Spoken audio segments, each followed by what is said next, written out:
Quando o céu parece fechar e a esperança quer se apagar, eu levanto os meus olhos ao alto, pois sei que Deus vai operar.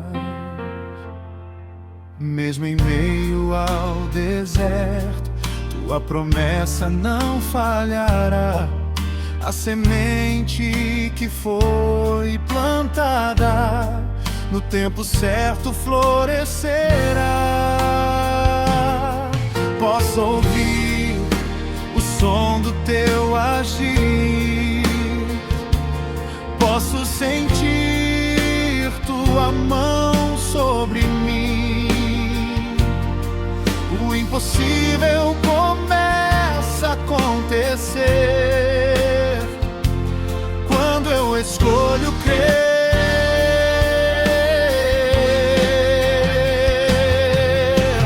Vem chuva de bênção sobre nós, derrama teu poder, Senhor. Renova a fé dos corações e enche-nos com teu amor.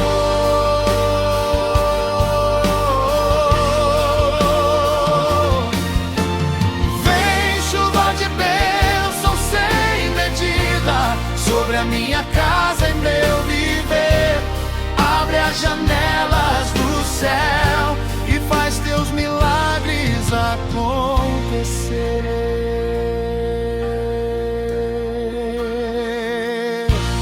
Toda lágrima derramada tu recolhes com amor, Senhor, transformando a tristeza em alegria e a fraqueza em louvor.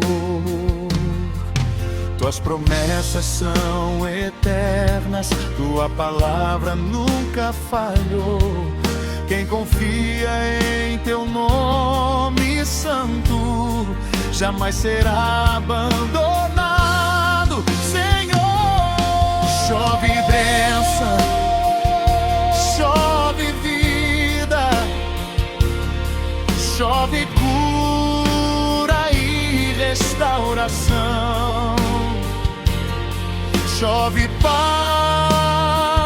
para a alma aflita, chove fogo no coração, chove sobre as famílias,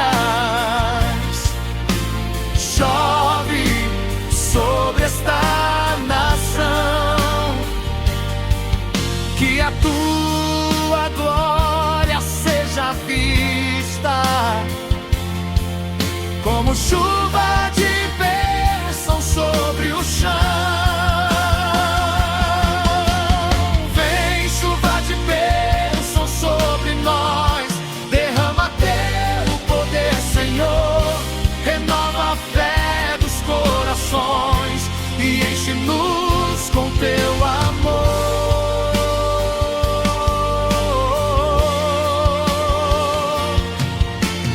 Vem chuva de bênção sem medida sobre a minha casa e meu viver, abre as janelas do céu e faz teus milagres acontecer. Eu creio, eu recebo as promessas do Senhor. A chuva está caindo, transbordando teu amor.